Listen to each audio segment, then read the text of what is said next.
everybody, welcome back to our video series here on Election Day Dialogue. I'm Pastor Gimbel, happy to be with you today.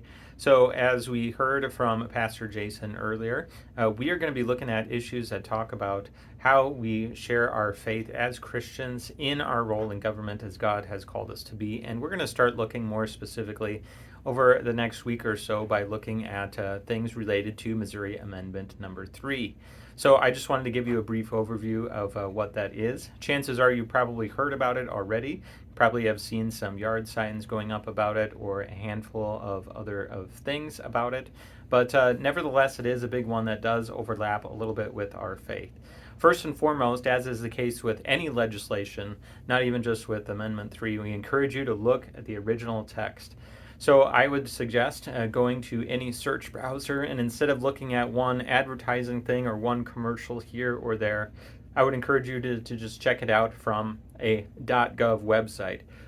The one that I would recommend is just simply the Missouri Secretary of State page. So I found it just by typing in mo.gov Amendment 3. And it took me right there to the page. They have a list of all the amendments that are there. And on that page, you can see the exact wording that's laid out there on the amendment that's going to be on your ballot.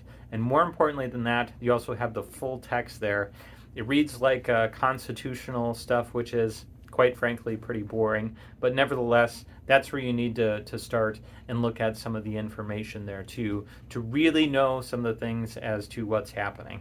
Now, there are lots of people that can make interpretations for you. We're certainly one of them, but again, I would direct you to go back to the sources. In the same way, too, we do this similar thing with the scriptures, too. Always go back. You can trust people to tell you about the faith in the Word of God, but it ultimately goes back to the Word of God, too. So what I'd like to do today is just to share with you the official wording of these things, okay? So from the official ballot title there, this is called Amendment 3 there, and it talks about a couple of different things. It has a list of 5 different bullet points that are there on the amendment, and we're going to try and do our best in the next several videos to walk through some of these things.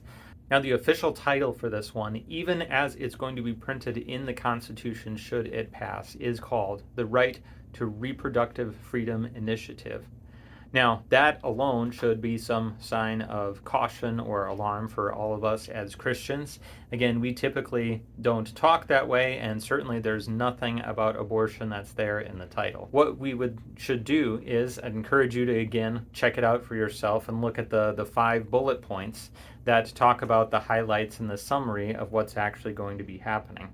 So it's talking about giving women, the right to make decisions about reproductive health cares. That would include not just abortion, but also contraceptives. And again, make any government interference in that invalid. It would also remove the current standing policy that Missouri has to ban abortion, so we'll talk about that. It also talks about this thing called reproductive health care, again, as being something that's provided or pushed forward for those that desire that. Then also, again, spells out about government's discrimination, one way or the other, to not push people from providing such reproductive health care there. And then finally, the last thing we'll talk about with a, again, separate video dedicated to this is will allow abortion to be restricted or banned after what's called fetal viability. So that's a very important term that we're not going to have time to unpack in this video, but you can look for that one in the weeks to come here.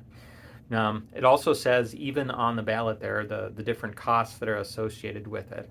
It gives a definitive line item for what the cost would be to enact it, but again, it says just this statement: opponents estimate a potentially significant loss to state revenue. So I think that's also important to consider. We're not going to touch much on that issue. We're only going to deal with the spiritual issues that are there. The reason that this is important is just because there are issues in this that the Bible clearly talks about. Number one, the Bible talks about the issue with regards to life as it pertains to abortion in this case specifically. The Bible also speaks pretty directly about reproduction.